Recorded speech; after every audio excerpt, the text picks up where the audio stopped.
Chapter 4 Tilda the Mistake That Is Forgiveness. Going into 2017, I never even cared about CancerChaser. I just wanted to focus on trying to get a job and losing weight. I was passing by the street close to where he lived without realizing it. CC came up to me and started talking to me. I was nervous as I was not prepared to be meeting him. He was asking me about my girlfriend and also about Trump being president. After a few minutes, I told him how nervous I am and he responded with this in a negative tone. "Who am I? Count Dracula?" After that we went our separate ways. That night he texted me about how much he loved my butt. He is under the impression that I already have a partner and he asks me questions like this? This is just crazy.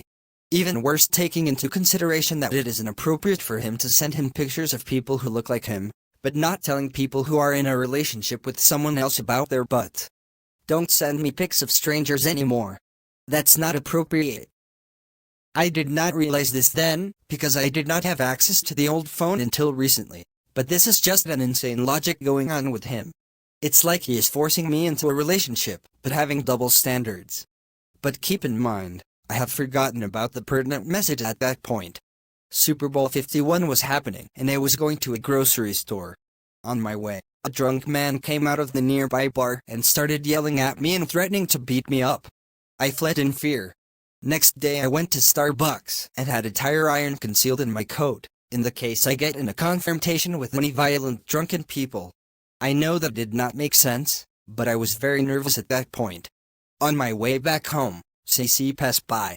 He asked if I actually had a girlfriend, because he never saw me with her. I just gave up and confessed because it did not make a difference at that point.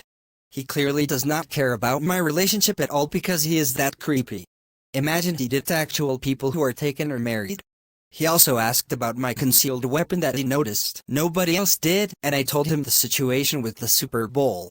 Some time later the beggar was near the Walmart I was heading in. The same beggar that CC is also familiar with, who wants money and not food as I found out, and is using it for drugs according to CC's second-hand knowledge. As often I only have money to buy what I want, which was shipping supplies and tape, stuff I need to send out things I sold online. The beggar approached me for money and I told I had nothing. He responded by insulting my weight with profanity. We got into a shouting match and I called him out for what he actually uses his money for. After a minute, I went to Walmart and I don't know where he went or care. Beginning of March I took up a paid job offer where I distributed flyer cards for a convention. On Sunday, I delivered all the flyer cards I had. When I had around 20 left out of several hundreds, I passed by a house of an artist friend.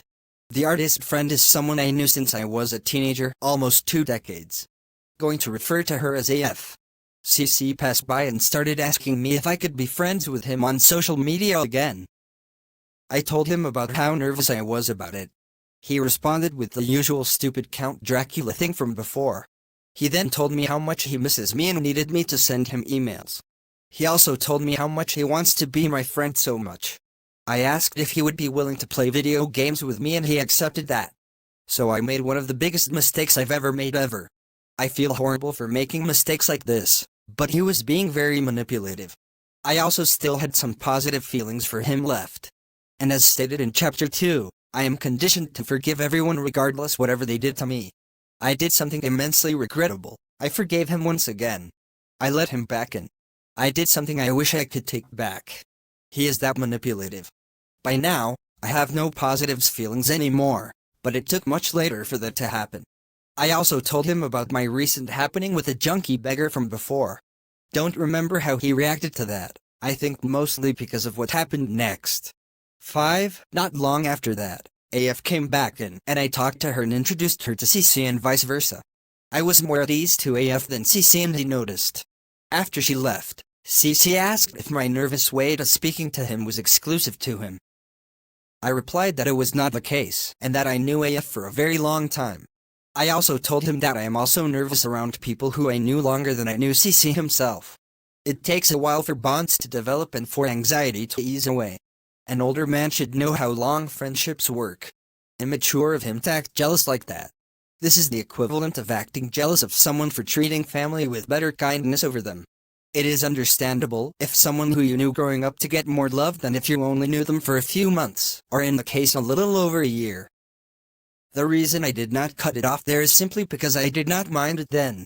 I felt more of a misunderstanding then. It's only after I cut CC off for and reflected on these actions is when I finally felt how screwed up this is and how abnormal this is actually.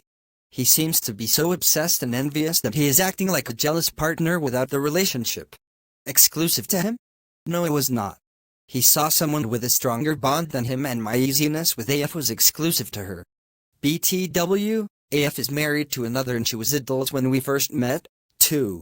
CC saw a bond that was long established and he did not know that. His less warmer feelings were more natural.